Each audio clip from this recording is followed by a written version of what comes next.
Hey guys, welcome into the Guilty as Charged podcast presented by the Blue Wire Podcast Network. My name is Steven. I am your host. I'm joined as always by my guys Tyler and Alex. Alex, how you doing today, man? I'm doing pretty good, and I've been looking through Twitter. I just searched Pipkins on Twitter for old Pipkins highlights, I guess. And I found some from Steven posting on the GAC account, and I found all kinds of stuff. And it's just like, man, it's been a journey the last month of Pipkins. It really has, and apparently he can only block Frank Clark and nobody else. I honestly like two of his best games were last year, week 2 against the Chiefs, and then Mexico City, his rookie season against the Chiefs and Frank Clark. So very weird, very coincidental. Tyler is here as well. How you doing, man? I'm doing very well. I'm still happy and optimistic because I did not go through and watch Pipkin's highlights or lowlights for whatever compelled you to do that. Have at it, but I didn't do that, so I'm feeling much better. Yeah, well, we'll talk about Trey Pipkins potentially on Sunday. On Sunday, we're going to react to the Seahawks and Chargers game, and we'll also be doing our roster predictions that day. Today, however, we're going to talk about some of the Chargers news and notes from practice. Of course, they cut down their roster from 85 players to 80. We're also going to talk about the Denver Broncos officially deciding on their starting quarterback, as well as previewing the Seahawks and Chargers game. So let's start off with reacting to the Chargers roster cuts. Let me make sure this right. They had to cut 85. They had to go from 85 to 80, and the players that they cut were long snapper Ryan Langan. So definitely distraught about that one. Wide receiver Austin Proehl, tight end Matt Seibert, the poor guy who's been cut twice in the last week, and then offensive lineman Kyle Spalding. They also waived Damon Lloyd and defensive lineman Chris Okoye, who were waived with injury designations, and then they were able to activate Nasir Adderley off of the COVID list. So obviously, I think the biggest one to talk about there is Austin Proehl for a variety of reasons, but mostly because it seemed like he at one point was the leader in the clubhouse for the punt returner and kick returner positions. Tyler has talked several times about his performances on the field as well as his connection with the backup quarterbacks. But Alex, we'll start with you. What is your reaction to the Chargers cutting Austin Proehl? Yeah, so when he didn't play on Saturday, I sort of thought it could be a they've seen enough situation, whether that was positively or negatively. And then it comes out that he was injured, and it seems like that's really the basis for the cut itself. Now, I don't know if Austin Proehl was healthy, whether he would have beaten out KJ Hill or, what would have happened. But this injury happened, and unfortunately now that he's cut, we're not going to really know like how severe it is. I would assume because they're cutting him, it was probably pretty severe. I don't know if it was season ending, but if he was going to be out for an extended period of time, then from the Chargers standpoint, it kind of did make sense to go on with KJ Hill as sort of the punt returner, even though, in the last couple preseason games, we have not seen much from KJ Hill, either as a punt returner or a receiver. So, it's disappointing. And also, it kind of puts into perspective, hey, you can have 2 great weeks of training camp and then also just get cut, right, with one injury. So the margins are really slim in that regard. I would have liked to have seen a chance of what he would have done maybe against the Niners or stuff like that. But yeah, I can't say I'm too surprised considering they followed up and said it was because of injury. But I don't know how, the competition would have fared out either way. Can you clarify for me? I know that Popper said the injury and whatever, but was that ever actually clarified or no confirmed? That's the thing. Well, Popper said it was because of injury, but we don't know again how severe that injury was or anything like that. So yeah, and apparently he posted on his Instagram story about some kind of injury. We don't really know. No one specified what kind of injury that is, but I mean, if that's why, that sucks to get cut like that, because unless it's a serious injury, you would think that he would still have, this week of practice and potentially the Seahawks game to play and kind of give a final impression. Yeah, that's the part I don't understand. I wish it was get clarified a little bit sooner than later, because I don't know what kind of injury he had. Like, I'm I don't know. The whole thing was so confusing for me, and the whole KJ Hill thing is weird. So Austin Proehl, in my opinion, should have had this job, and I don't think, based on what I watched, that it was particularly close. It sounds like KJ Hill did turn it on the last week and a half of practice, and I just didn't see that because I wasn't there. So, Popper says KJ Hill kind of has that spot a little bit more locked down than we originally believed, but I don't know. It's so strange to go through this whole situation, see Proehl be cut, but sort of because of an injury. I don't know if potentially he was injured leading up to that, and then technically he would have been cleared this week, and then they cut him, so they didn't have the injury designation. Yeah. Like, what? But then why wouldn't you keep him? So Yeah. I don't really understand what the thought process was there. I just don't get. Go for it, Alex. Oh, no, I was just going to say, yeah. So the official injury designations were given to Damon Lloyd and Chris Okoye. So Austin Proehl, even though he was cut, didn't receive that injury designation, like you said. Yeah, so strange. And the thing is, too, they were preparing for this because when I was watching the Rams game, I was wondering, why is Tyron Johnson catching the quick screens? Why is he catching the quick passes? Why is Tyron Johnson sort of taking that Austin Proehl role? And I was wondering, like, maybe just Proehl was going in the second half and he just didn't get that. But it looks like ever since at least the Rams week, they were trying to phase Austin Proehl out of this offense and let Tyron Johnson do that. Then you watch him against the Niners and you're wondering, why is Tyron Johnson, the guy who's catching nothing but deep balls from Justin Herbert, why is he taking dump offs and quick screens and getting killed by Chase Daniel? Like, what is going on? Yeah. And it's because it seems like they've been trying to phase Austin Proehl out. And so I really don't get it. I don't get why you cut him. The kick return, or the punt return job, and technically the kick return job, even though that should be Nasir Adderley, the punt return job is not solidified at the least. Like, for whatever reason, KJ Hill, I know we've talked about this, but I gotta say it again. He caught the ball at the 5, got 3 yards, went nowhere, and then it caused the safety, not caused the safety, but it certainly set up that safety and the team in bad field position. So, a guy who's not that fast, not super athletic, who probably has good hands, like, he's not going to jeopardize the punt return team. It sounds like he's just always going to have the ball and get as much as he can. But to cut Proehl so early and he's injured, not injured, I don't know. The situation needs more clarification. But for right now, I don't feel good about the Austin Proehl cut at all. And it even feels like to me that Chase Daniel has kind of suffered for it, and even Easton Stick, because they really needed Austin Proehl out there, in my opinion. Yeah. What's weird about the whole thing, too, is that, like, after the first week or so, because initially it was KJ Hill, Proehl, Tyron Johnson, Jalen Guyton were all getting reps as a punt returner. And then after a few practices, it was only Hill and Proehl. And at the two practices that I was at, it was only Hill and Proehl. And then, Ryan Dyrud, friend of the show, and, LAFB CEO, kept on saying that it was only Hill and Proehl throughout the practices. And Daniel Popper said the same thing. And so I guess I understand the decision to cut Proehl to a point if KJ Hill has cemented his status. But then, you mentioned the return at the 5. Then Jalen Guyton gets a rep as a punt returner. Then Michael Bandy gets a rep as a punt returner. So to me, that just adds more confusion to the decision, because if KJ Hill had this spot locked up, then to me, he should have gotten every single rep in that game. And he got the first kick return too, and then it was Larry Roundtree. So I'm just really confused about the plan. Like, on paper, it seems like it's Hill's job, but their patterns and substitution patterns from Sunday tell me that it's not his job, that it's still up in the air. Of course, if you haven't seen the mic'd up video of Jalen Guyton, I thought it was hilarious how he was like super nervous to go back and return a punt in a game, because I was super nervous, and I think everybody on Twitter was super nervous. But I mean, if Jalen Guyton can figure out how to secure the catch, he's obviously, gives you more juice after the catch. So if that's the solution, that's great, because that's what we've been wanting all along for someone that actually contributes to be the punt returner. So maybe that's the solution, I guess, is Jalen Guyton doing it. I still have my question marks there, because, how can you not, about a player who, led the league in drop percentage last year, granted in a much smaller, workload than other players. But I don't know, man. Like, this is really the first time where I just, like, I don't understand the plan of this coaching staff for the returner situation.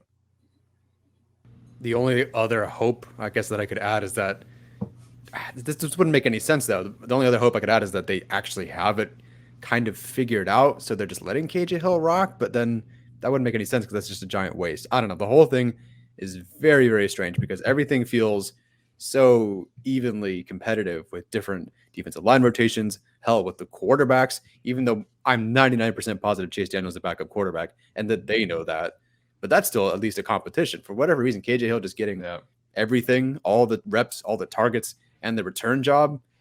It doesn't sit right with me. It's very, very strange. So, I'll wait and see what's going on because we do have another preseason game. We have a week, and we have the actual game. But it's the first time I've really had a question mark for this coaching staff. And I'm just surprised Michael Bandy is still on the team, but Proehl isn't. Yeah. Like, that's a little bit of a question mark for me past the second series of cuts. So, I'll be interested to see how they utilize Michael Bandy because he's going to play in that third preseason game. And I don't think he'll make the roster, but I certainly wouldn't have predicted that he would have made, 2 cuts in already. Yeah. And it's just going to be really interesting to see what happens this week because Jason Moore apparently is hurt as well. We don't really know the extent of, that injury. No one's really asked about it. So I hope we get some clarity there. But if Moore is hurt, Proehl is gone, then KJ Hill's making the roster. Like he's walking into a spot because I think we all kind of assume that they're going to carry 6 receivers. Maybe they don't if Jason Moore is hurt and they don't feel good enough about KJ Hill. But it's been a confusing week for the wide receiver position for sure. I guess the only reason Bandy's sticking around is because they have no other receivers, right? So who's hurt? Williams is hurt. Moore's hurt. Proehl's hurt, but he's out. Guyton had his leg banged up, right? Oh, yeah. Guyton got hurt yesterday. Yeah, that's right. So, I mean, he's going to stick around. I mean, he could be the last guy standing at this rate. Yeah. The other roster cuts were not super surprising. No. I think at this point, Matt Overton is probably going to be the long snapper this year, which is a crazy turn of events. I don't know what's going on with Cole Mazza, but I don't think they would have cut Ryan Langan if they didn't feel really good about Matt Overton. And Daniel Popper pointed out, of course, none of us noticed because it's a long snapper, but Daniel Popper pointed out that Matt Overton got every single snap against the 49ers on Sunday, which were a lot. Apparently, Ryan Langan had 2 snaps over the head of Ty Long, one as a field goal kick and another one as a punt. So unfortunately for the Georgia State hype video, it did not last very long. And then the other one, the tight end is that's not really surprising. They still have Hunter Camp Moyer and Matt Sokol to kind of challenge potentially for those other spots. And then Kyle Spalding, I was kind of intrigued by him out of San Diego State, the offensive lineman. But in like 18 snaps this preseason, he's given up like 6 pressures. So unfortunately for him, just, not a very good player. And then, we'll have to see what happens. I'm not hopeful, but I'm looking forward to seeing what Darius Harper, the undrafted free agent out of Cincinnati, does this week. Because I think he's someone that intrigues me to the point of potentially keeping him on the practice squad. Has an RAS score very similar to Trey Pipkins. Unfortunately, has a lot of the same issues as Trey Pipkins, but we'll have to cross that board when we get there. Yeah, I mean, I just think it's really interesting, I guess, that Kyle Spalding, I guess, made it this far, because I don't know, he looked pretty bad against the Niners, and of course, when you're tied for pressures with Pipkins, that's never a good sign. So, he may be the next one to go, who knows. So it'll be interesting to see what happens, but, other than Proehl, I don't think there was a terribly surprising cut, but I would say, again, the surprising make to this point for me would have to be Michael Bandy, and I would say Willie Yarbury getting there is surprising. I did not expect him to have the game against the Niners that he had, where he had those 3-run stops in the second half and looked good. So maybe he's just kind of a sleeper, DL contender, or, a guy that's going to end up maybe on the practice squad. What are the odds, just because I'm thinking of it, what are the odds that, so Seibert got cut, then he returned to the team, and he got cut again? Yeah. So they cut him initially last week when they had to get down to 85, and then they brought him back because Parham was hurt and Neighbors was hurt. So they needed, that extra body. Okay. So that's why Steven Anderson was getting a lot of fullback reps, and that's why Trey McKitty was kind of getting more passing reps, which was good to see. And then Sokol and Seibert kind of handled the second half, really about the third quarter on. Okay, because I'm just wondering if they could. I don't know. Again, I don't know why they would have cut him, but I'm curious if they could bring back Proehl in the same capacity, because the receivers in front of him are hurt. So why not bring up Proehl again? But I don't know. I think the ship has sailed. I think if you cut him, it's kind of over, right? Yeah, they would have to cut someone else to make room. Yeah. One of the reasons that they had to cut 6 players this time was because they had to activate Nasir Adderley off of the COVID list. So I know there was some confusion about, was he vaccinated or not? We don't really know. But given the fact that he is back on the roster basically 3 days later, I have to assume that he is. And we also heard from Tom Pelissero that there was 1 positive test, 1 close contact. So process of elimination, it looks like Nasir Adderley was a close contact and is back on the team. So that also means that once Ryan Smith is activated, they have to cut someone else. So it looks like he was the positive test. Again, we don't really know the extent or how he's doing. So that's something to monitor too. Just more damage, if you will, for Ryan Smith, who's been injured. Now he's on the COVID list. So him and Justin Jackson, man, 2 peas in a pod, unfortunately. Jeez. Ugh. All right. So the other thing I wanted to point out before we move on to the Denver Broncos, I thought one comment in particular from Brandon Staley was pretty interesting, and that was about the defensive tackle group. We've all kind of assumed that maybe Christian Covington is Linval Joseph's backup, and that's kind of his role, and we can make assumptions from there. But Brandon Staley said that Braden Fehoko and Forrest Merrill are kind of the typical nose tackle types that they look for. And Christian Covington is more of a 3 technique or 4 technique. So that is definitely something to keep in mind for people's roster predictions. I feel like Christian Covington has played very well. I feel like Cortez Broughton has played very well. And I feel like Fehoko and Merrill have played really well in the preseason. So that defensive tackle group, it really is and has been the hottest and most heated position battle so far, at least in my opinion. Yeah, I mean, it's a really tough decision to kind of figure out who to cut there. We've been talking about obviously Christian Covington's not going to get cut, but we've talked about Cortez Broughton, we've talked about Braden Fehoko, we talked about all those guys, and it's really tough to see which one you're going to cut, because I think they've all showed flashes this preseason, along with Joe Gaziano, who I think has kind of been buzzing around every play and is always there. So, and then Willie Yarbury has 3 run stops in the second half. So it's like, pick and choose. I mean, I guess it's good that they're deep in that position, on some level. Haven't seen Jerry Tillery play, but that is what it is. So I'd be kind of curious just to, see what he would have, if anything. But so I think you got all those guys competing for spots. I would personally still put Broughton ahead of a Fehoko or ahead of some of the other guys there. But it'll be interesting, because I think Fehoko and Merrill definitely warrant something. I wouldn't be surprised if they were kind of stuck on the practice squad again, or one of them making the roster for sure. Like it wouldn't surprise me, other than I think Broughton making the roster. Plus, this is also what Tyler talks about whenever we talk about having 2 quarterbacks versus 3 quarterbacks. Is like, hey, you can keep one more of those defensive linemen, right? If you do cut Stick or cut Daniel or whoever loses the QB2 job. So to me, that's going to be the interesting thing to watch. I do still think Covington is kind of the traditional rotational player, though. I don't really see... I mean, I think Fehoko is definitely a nose tackle. Like, so is Merrill. Sure. But I actually think Covington has more of that versatility, right? Like, I don't think Covington can only be a Linval Joseph rotating in guy. Like, I think he's somebody that can rotate in for Jerry Tillery. I think he's somebody that can rotate in for Justin Jones, right? If the situation calls for that. So, I think he's all across the line. So, but I would still have him as, if we're layering this out like a depth chart, he's the 4th DT in that group. So to me, that does mean he's the rotational tackle, even though he's not Linval Joseph's replacement, right? Or to come in for some snaps. So yeah, that's just what I would say about that. But I do think Fehoko and really all those guys have been playing their asses off this preseason and have justified, potentially making a spot.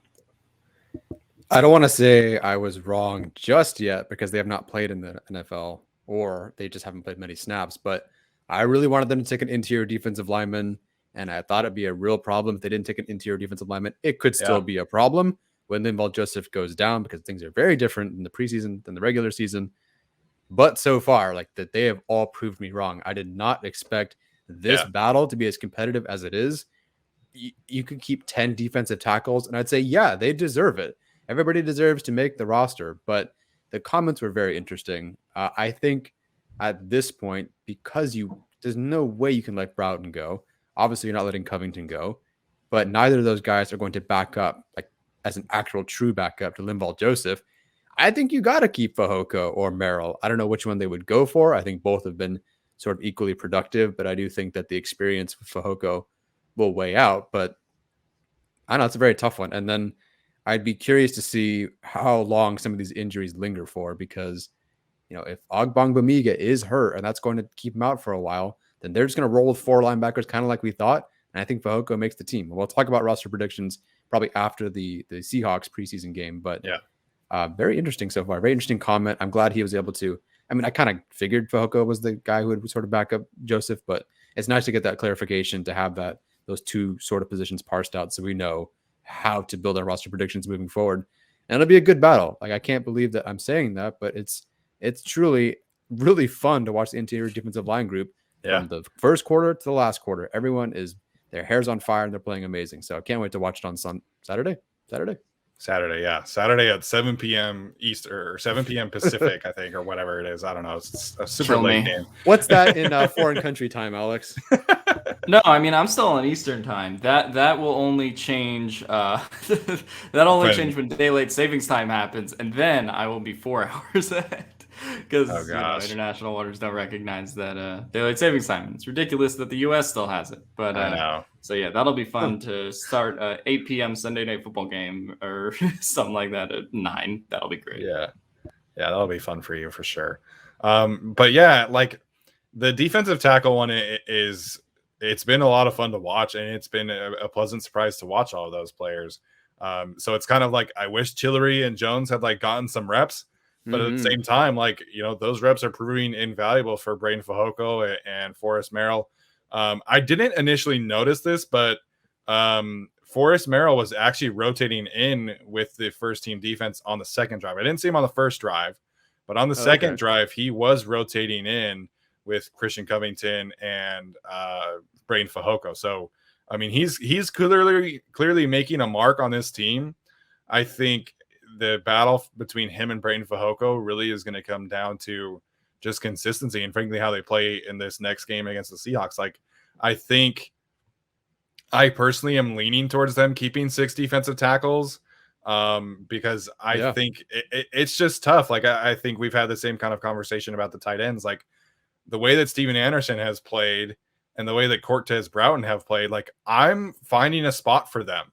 Exactly. And dealing with whatever else I have to. Like, if I have to carry 4 linebackers or 3 running backs or 2 quarterbacks, like, I think you have to make those decisions, because I think Cortez Broughton and Steven Anderson just bring too much value. Like, the way that I know Broughton didn't play against the Rams, but the way that he played against the Niners was so good. He is explosive.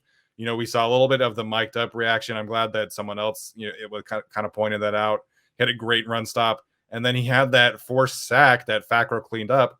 But, one of the things I noticed about that particular play is that he went for the ball first. Like, he was trying to cause a fumble first. And, I love to see those little details. I love to see the way that he's hustling down the field and making plays. And, like, he's a disruptive, explosive force. And, it's just been good to see, because we haven't really seen much of him at all on the field.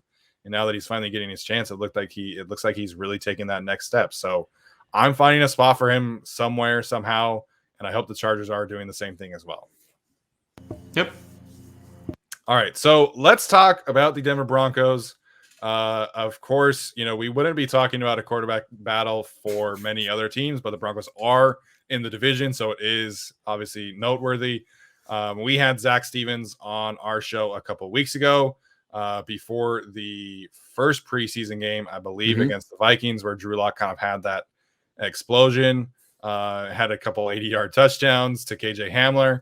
And before then, Zach Stevens kind of felt like it was Teddy's job to lose. Of course, not very surprising. Vic Fangio, defensive coach, very old school. And those coaches tend to favor the quarterbacks who turn the ball over less. And that, of course, is Teddy Bridgewater. Apparently, Zach Stevens had also kind of seen that they were kind of putting training wheels, so to speak, on Drew Lock. They weren't letting him be his former gunslinger self, as he likes to call himself. So it just kind of seemed like it was Teddy's job to lose from the start. So Tyler, we'll start with you on this one. What's kind of your general reaction there? And I guess, like, what's your overall evaluation of the Broncos offense with Teddy as opposed to Drew Lock at quarterback? Yeah, the conversation with Zach Stevens, and please go watch it. Obviously, we know what the decision was now, but it's interesting to hear that Drew Lock was trying to, which is good, rein in his interceptions and not be such a turnover machine. But at the same time, it was limiting his explosive potential. Of course, in the preseason game, he had those plays, but it sounded like he was trying to, again, as a smart quarterback should, cut down on his interceptions, but also maybe a little bit too much. So it's kind of funny that he tried to be more conservative. Whereas it sounds like, based on Zach, your conversation with Zach, that Bridgewater was actually trying to be more explosive and show that, hey, yes, I can take care of the football, but I can also push this thing down the field. I can take some chance throws and whatnot. And so it actually seems like it almost backfired on Drew Lock to be more conservative, and Bridgewater trying to go for it a little bit more. Again, haven't watched a practice, don't care about this team outside of this conversation really, but it sounds like, Bridgewater's decision to try to be more aggressive paid off. So that's very interesting. I don't know. It's so tough because I was so pro Tyrod Taylor last season because I didn't think Herbert would be ready.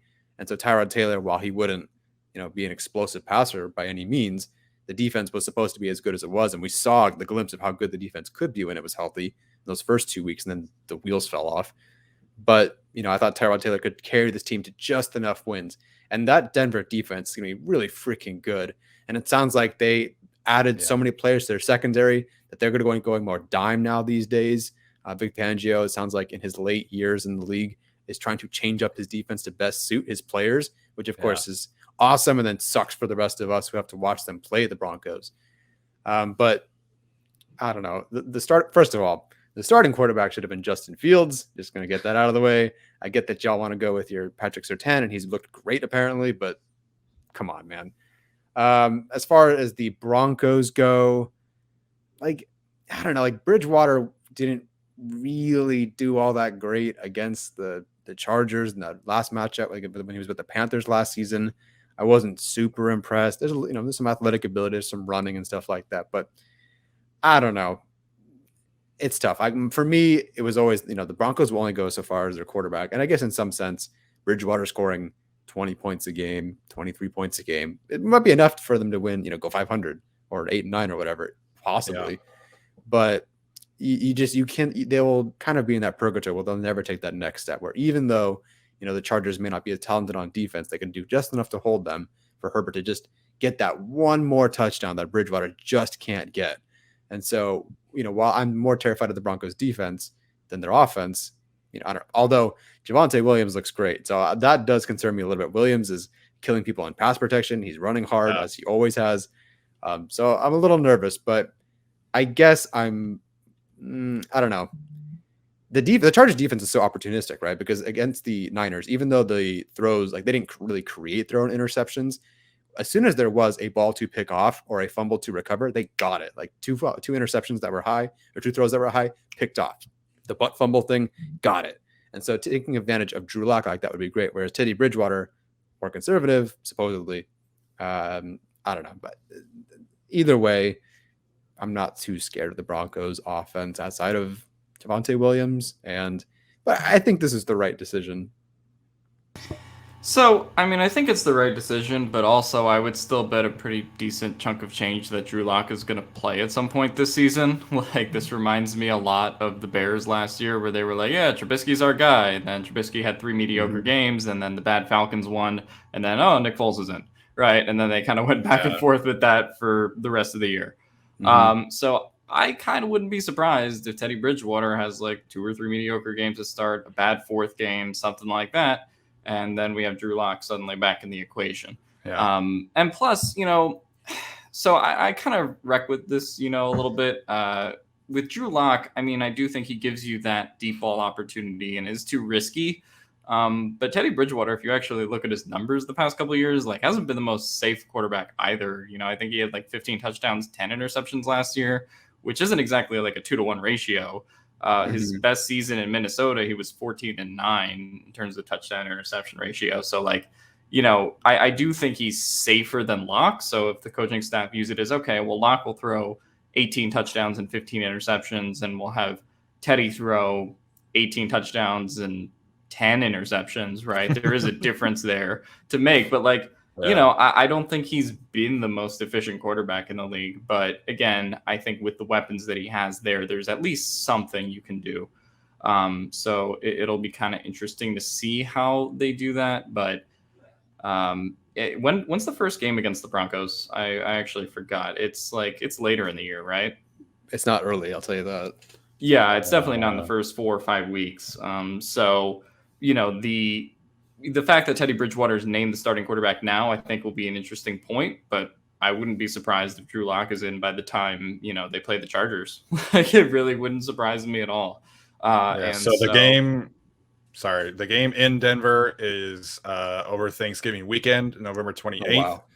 And then week 17 in LA, they play the Broncos again on January 2nd. Yeah, so that'll be interesting to see how that all plays out in terms of the quarterback competition to that point. I think, like Tyler said, they probably should have gone for a quarterback this year, whether that was Justin Fields or Mac Jones or somebody else to sort of, boost that up. But Vic Fangio has a defensive coach, and it was a first-year GM, so they decided not to and punted on that.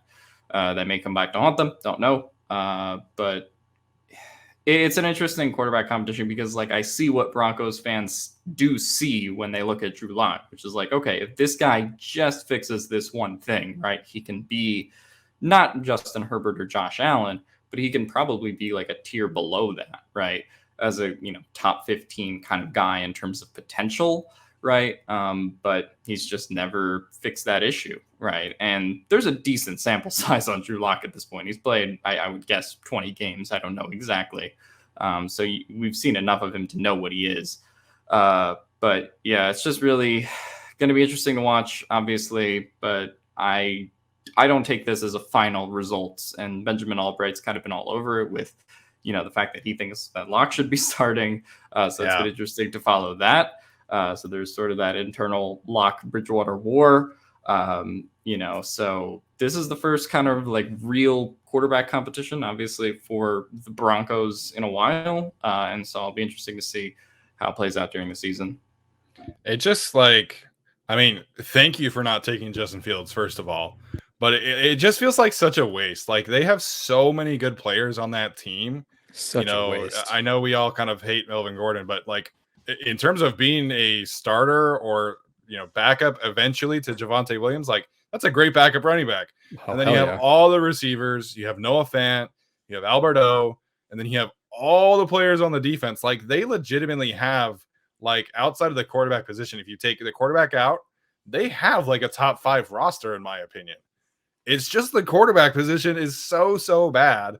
And, so I love Patrick Surtain. Like, even though I had JC Horn over him, like, Surtain's going to be a great corner in this league. I have no doubt about that. But it's just like such a waste. And you would think the Broncos of all teams would like value drafting a quarterback and hitting on that quarterback at this point, because, it was Peyton, of course, who had a couple of great seasons, and then he was bad.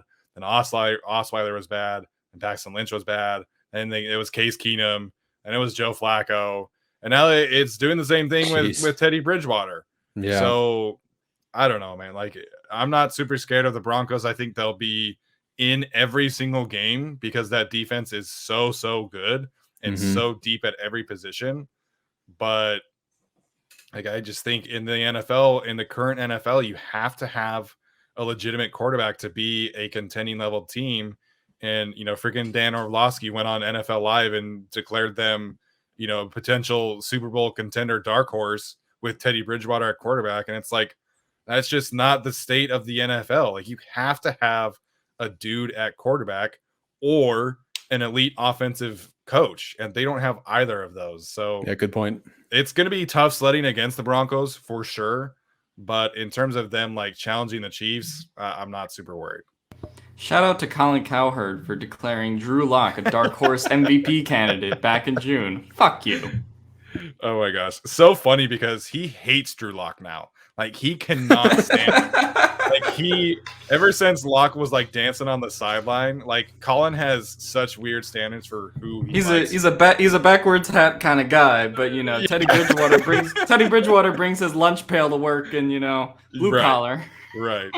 But man, it's so funny. I'm so glad you shared that video today of Colin, declaring Drew Lock a dark horse, and then in the same year starts hating on him.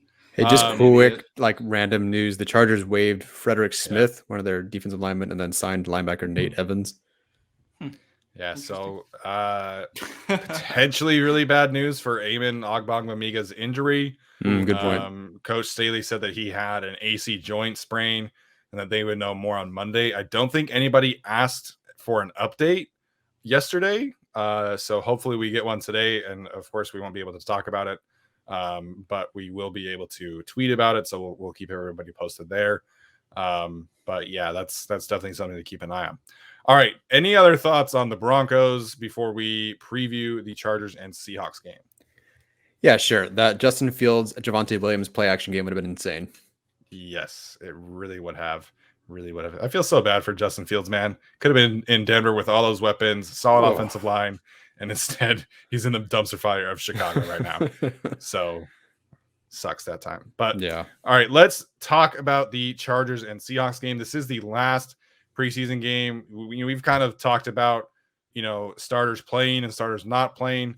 It seems like other teams are treating this game as this is the undrafted free agent game. So I would not expect to see Matt Filer, Ode Abushi, Justin Jones, all those guys. I think we'll probably see Uchenna Nwosu and Kyler Fackrell again, frankly, because they just don't have enough bodies. But in terms of other starters playing, it maybe Michael Davis doesn't play this time. I was surprised that he played last time. But it doesn't seem like many starters are going to be playing. Of course, there's been about 20 players out anyway. So this is going to be a battle of the backups. Tyler, we'll start with you. What are you looking forward to most seeing in this game on Saturday? Well, I don't want to talk about what I'm looking forward to most. Okay, I am so focused on Trey Pipkins, man, and it's going to be a dumpster fire disaster. But I will say this. In his rookie season, he started with 2 bad games in the preseason. If I'm not mistaken, against the Seahawks, he actually had a very good game and showed that, okay, there's some development here. Now, that was 2019, and now we're still praying for this in 2021. Still hoping for the same thing. Against the backups. But like, I got to see something because I have no faith in the tackle depth behind the guys they have right now, barring switching positions for Hymas or Filer. Like, I am focused on Trey Pipkins because I'm hoping there's something there's not really going to be, or at least be so bad that I know how to cut you. I can cut you in the roster prediction so I can be right. But the other thing I'm really looking forward to is Brendan Hymas. I really want him to continue his hot streak because right now, small sample size, but the Chargers have 2 rookies who have in true pass sets have a 100% pass blocking efficiency. Slater and Hymas, both of them, 100% in true pass sets, pass blocking efficiency of 100, which is crazy. And I believe Hymas is one of like 3 rookies that has that, and with over 50 snaps or whatever. So, I mean, I'm really looking for. I just hope that he can put it together one more game, so we just feel really good about him moving forward. Because again, I think he's been one of the best rookies, if not the best, really, really close behind Josh Palmer, in my opinion. Just sensational based on where he was drafted. I'm so proud of him, if you will. And I really hope that he finishes things out really well. And I hope that it's a good game rather than a bad game, so we're all terrified of what's to come. Look at that. Someone else talking about the offensive line first. I love it. Alex, what are you most looking forward to this weekend? Before I get to what I'm excited about, I want to let y'all degenerate gamblers know that you can go to busr.com/guilty and use our code NFL100FP if you want to bet on the Chargers. They are a 5.5-point dog this week against the Seahawks. So I guess other people watched that Niners game and felt just as bad as about the second half because it was really terrible to watch. So if you want to watch more quarterbacks slide into buttocks and bet on the Chargers, you can go to booster.com/guilty and use code NFL100FP. And definitely take the under. Definitely take the under. So yeah, you can bet over there. But I am really excited to see how the kicking competition plays out. I mean, that's really the last thing. And I don't know where I am with it at this point. I think Vizcaino had the chance to slam the door shut. Then he went 3 for 6, and then Badgley hit a 50-yard field goal. So I don't have confidence in either one of them, but I still think the kicking competition is weirdly open. And I don't know how to feel about that, but hopefully things get settled this week there. I'm really interested to see how they play the wide receivers, just because it was weird to see Tyron Johnson in for as long as he was last game, which gives me some hesitancy as to where he is on this depth chart. I obviously think he'll make the team, but if he's kind of closer to that cut range than we thought, right? He came out kind of firing in training camp, and then suddenly he's, playing the third and fourth quarter. It was just a really weird situation. And then obviously Moore is out. Will he come back? I don't know what the deal is with that. Reed seems like a goner because he's been in a walking boot. So I'll be really interesting to see how they kind of divvy up those receiver reps. Obviously we'll see some Josh Palmer, and some of those, other receivers. I'm sure Guyton will get some action. But it's going to be, really interesting to see how they kind of focus in on that and, make those final cuts. Is Moore a guy, that's going to make it? Or, is Michael Bandy a weird, wide receiver candidate that can make the roster? I mean, I feel like maybe we have to start talking about that at this point, which is no, we don't. Weird. Jeez, we're not going to talk about Bandy making the roster. Come on. I don't. What's his number? 36. I'll give you $36 if he makes the active roster. I'm not making a bet with you because I don't. No, I'll just give it to you if he makes the roster. Nothing if he doesn't. Okay, all right, I'll take that. There you go. But free money. It's weird that we're just sitting at this point with so much uncertainty, really behind the first 4, because I feel like we have Keenan and Mike and Palmer and Guyton penciled into their roles, but Tyron being out there was really weird. Maybe it was just because of injury, but he's not the guy that I would have played out there because most of us think he should be at least wide receiver 3 or 4. So that'll be interesting to watch. And, we've been talking about it this whole time, but defensive tackle, I want to see all those guys and see which ones kind of make plays within the margins to make the roster, right? Because if it's down to Fehoko and Broughton and all those other guys that we talked about, I think Gaziano's been really awesome, like I've said. So, all those guys are kind of coming in on the ball and making plays. I'll be curious to see which one gets kind of the last say, before the coaching staff has to make these decisions. Yeah, Gaziano actually was playing some edge last week because they were short on bodies. So that was good to see him out there. He's definitely bulked up, added some weight to play inside, but it's good to know that he can play outside if needed too. So we haven't gotten an update on Emeka Egbule. I don't know if he is seriously injured or not. That's somebody that I kind of had penciled in as a potential roster spot. We haven't really seen much of him this preseason. Jesse Lemonnier has looked good. He had a couple of really bad penalties last week, but Brandon Staley kind of said that he felt like the roughing the passer hit was really kind of BS. Kind of felt like. So I'm interested to see how the edge rusher rotation shakes out. Frankly, I would love to see Fackrell and Nwosu barely play. I want to see what they have really in Lemonnier and I forget his first name, but Bellamy, the guy that they signed, and if Emeka Egbule is healthy and playing, I want to see these guys. I want to really get a good glimpse into if that 5th spot for the edge rusher is really something or somebody worth keeping on this active roster or not, because I think there's a legitimate argument to be had. You can keep the 4 edge rushers, Chris Rumphrey in the 4th. Haven't gotten an update on him either, but it looked like he was kind of running around on Instagram, looked at a little bit spry. So we'll see. But like if the battle for defensive tackle gets sorted out and you feel like Braden Foco is a must keep, does that push Emeke Egbele and Jesse Lemonnier off the roster? I think there's a legitimate argument to be had there. And so I think this is a big opportunity for those backup edge rushers to really come in and make an impact. Again, I felt like Lemonnier had some really good flashes. He had the sack. He had a couple other pressures. And then I think he had 3 pressures against the Rams. So those players are definitely worth keeping an eye on this week. Did Devon Bellamy play at all against the Niners? I mean, I didn't really notice him much. He played. I think he had like 20 snaps. So he didn't play as much as Jesse Lemonnier. I think Lemonnier had about 35 snaps. So it was weird because Fackrell went in the third quarter because Lemonnier was tired and they just like didn't have any other bodies. So it's just it's very weird because now that he was just signed, like I don't know what number he is. So I was kind of looking for Bellamy. I was like, is he in? And he played 20 snaps. So I don't know. Missed it. To your point about Tyron Johnson and where he stands, I'm very, very curious to see how many snaps Jalen Guyton gets, where Josh Palmer plays, how productive is he? Because I really, really think, and I hinted at this kind of way early in the season when we talked about players who could bust or not be as productive as we think. I thought it'd be Tyron Johnson because, I don't know, they didn't know what to do with him or something. But then he was so productive to start camp. And some people I just talked to on Twitter were like, hey, all I saw were these highlights from him. But yeah, that was 4 weeks ago or whatever it was. It's been wild. Then he got hurt, and now he's catching screens for some reason. So I don't know, man. Like I'm really curious to see how this shapes up because for all the talk we had about Palmer and about Johnson, I really do think come week 1, it is going to be Guyton. And I know that's not popular. That was not my first pick. That was probably not my second pick.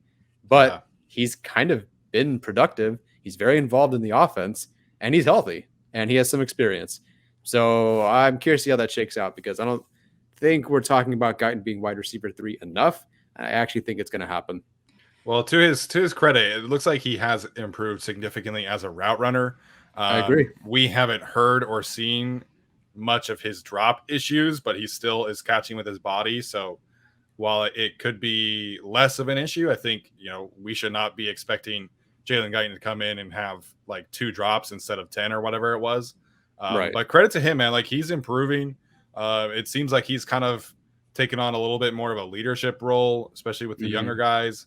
And you kind of pointed this out, but I do expect the wide receiver 3, quote unquote, to be much more of a rotation and matchup based. Like Josh Palmer, just because he doesn't like come out as the third receiver the first time, doesn't mean he's not going to have a role. Like he's going to be involved.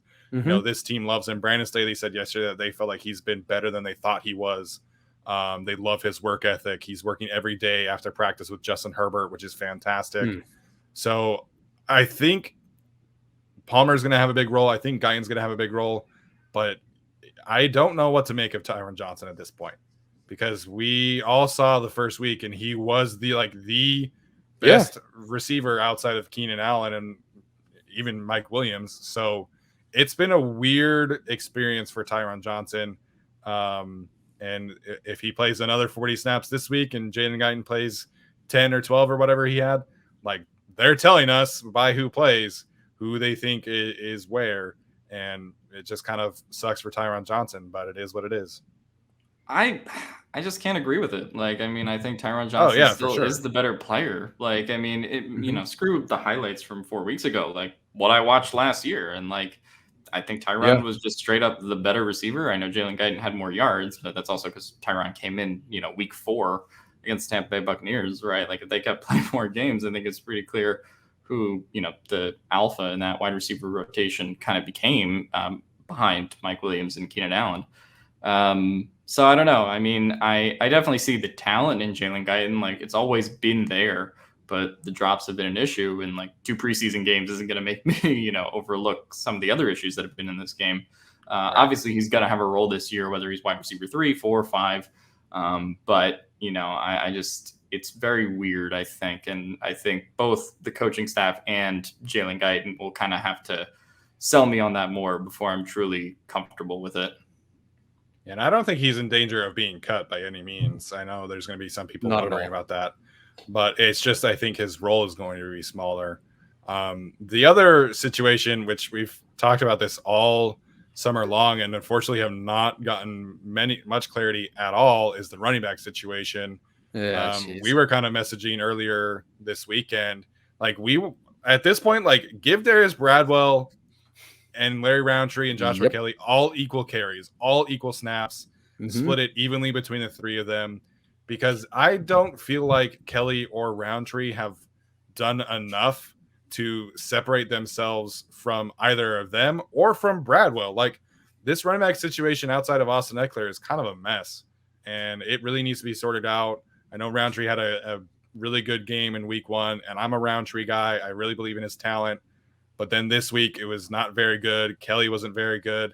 Kelly also wasn't very good in the first preseason game. So, like, I need to see more out of this running back room. And, of course, part of that is the offensive line. But, like, I have no idea what to expect of these three players heading into the season in terms of, like, their overall evaluation. And, like, this is the last chance. Like, you got to prove it on TV.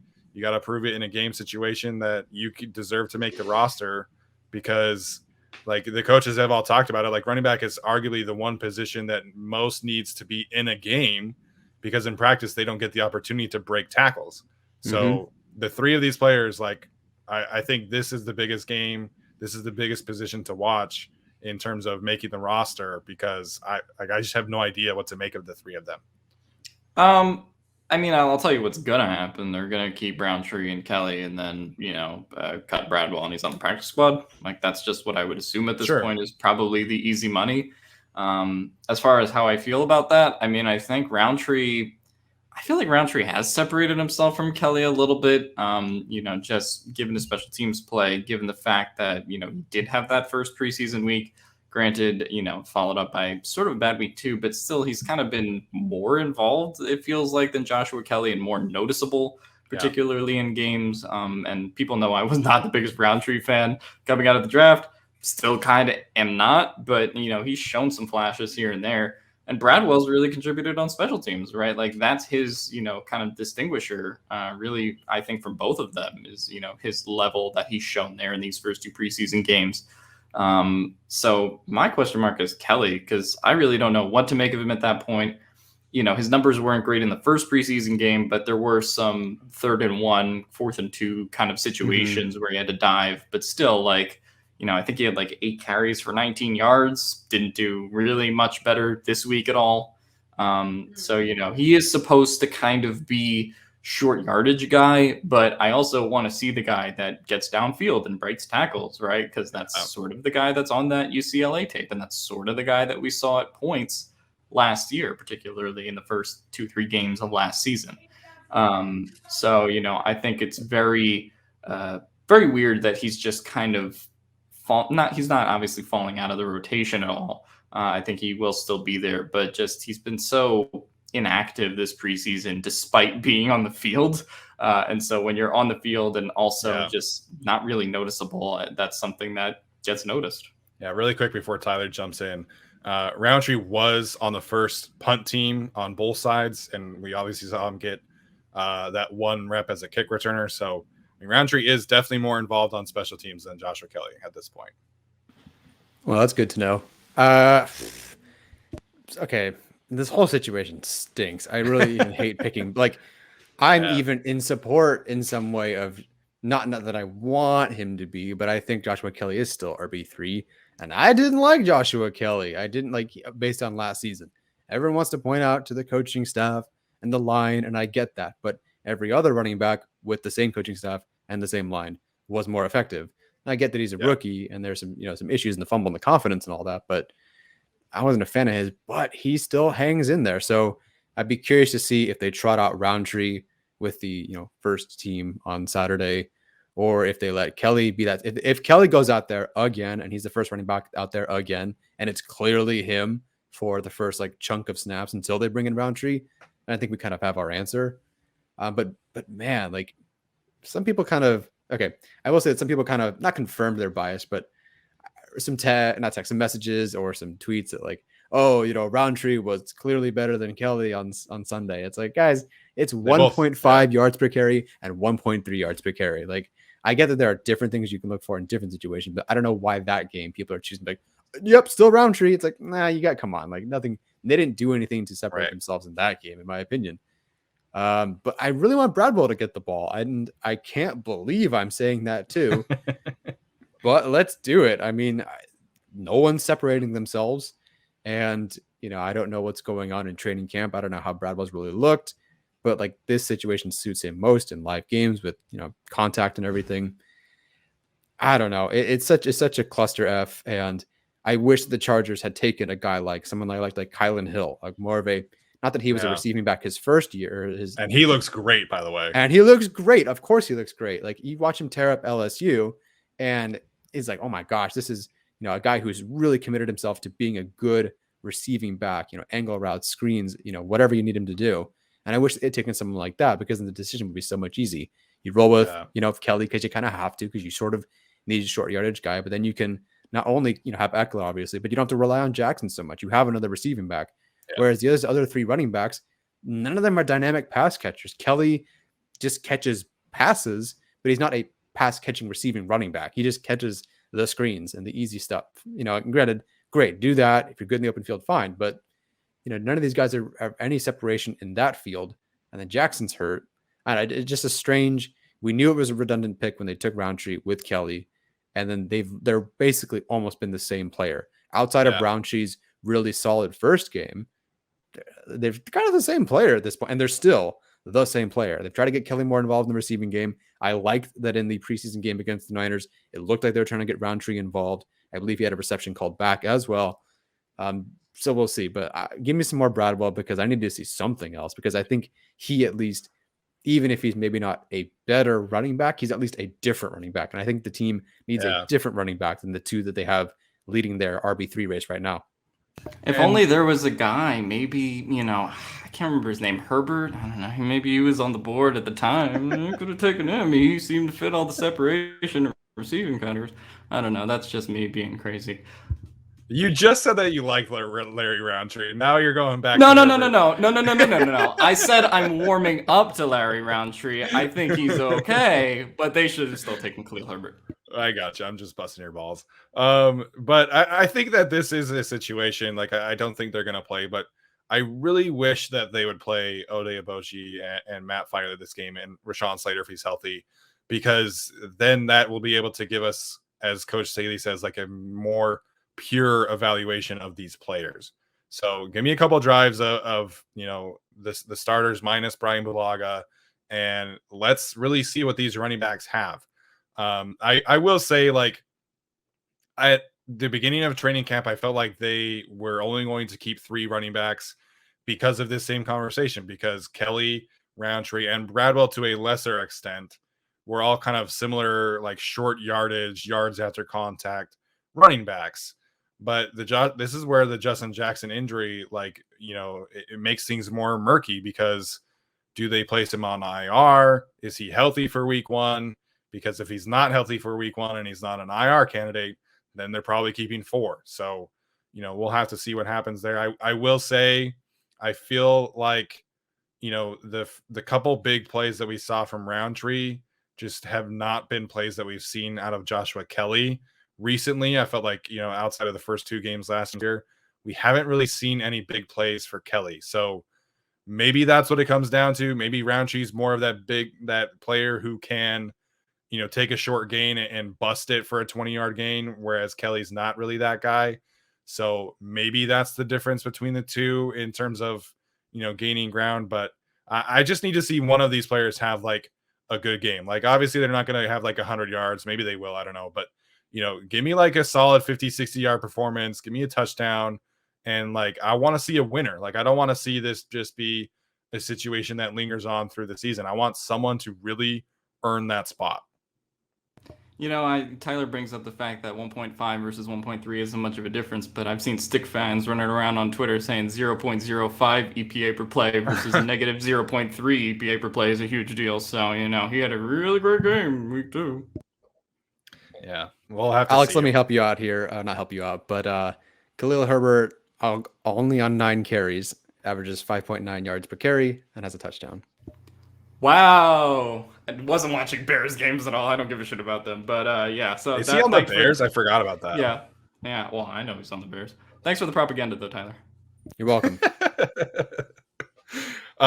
Funny that we got all this point without talking about the quarterbacks. So, we'll have to see how that sorts itself out. I would imagine, I don't know who starts at this point. Maybe they go back to Daniel. I would like to see them kind of do first quarter, second quarter, third quarter, fourth quarter kind of thing. Just so like the talent that they're playing with is on a level playing field. But we'll talk more about the backup quarterback situation after the game, because that is another one that still needs sorting out. All right, guys, this has been too many dislikes this video. Oh yeah. Again, we don't care who's the backup quarterback. Just whoever it is, be better than the other person. Okay. Yeah, I kind of do. All right. Well, I don't. All right. So this has been a good episode, you guys. Any final thoughts, Tyler, before we head out of here, and then Alex after that?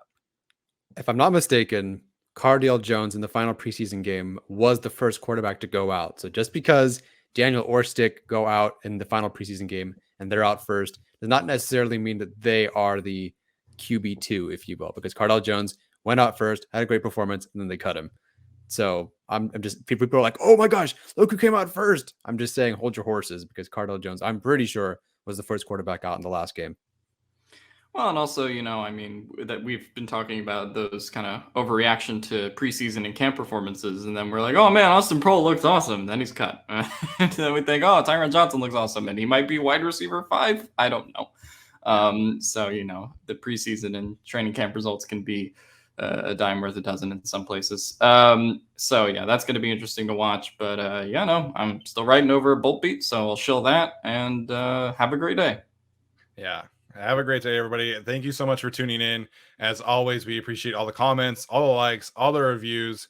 If you're listening on the audio platforms, we will be going live on Sunday after the game, of course, because the game is super late. We don't want to stay up and do a live show. So we'll be doing a live show on Sunday, and then we'll also be doing another live show on Tuesday to react to the actual cuts. And man, we're so close. College football starts this Saturday. The University of Utah plays on Thursday, and then after that, man, it's all football until January. Can't wait. So excited. And thanks for tuning in, you guys. We'll see you next time. Go BYU. Oh, fuck you.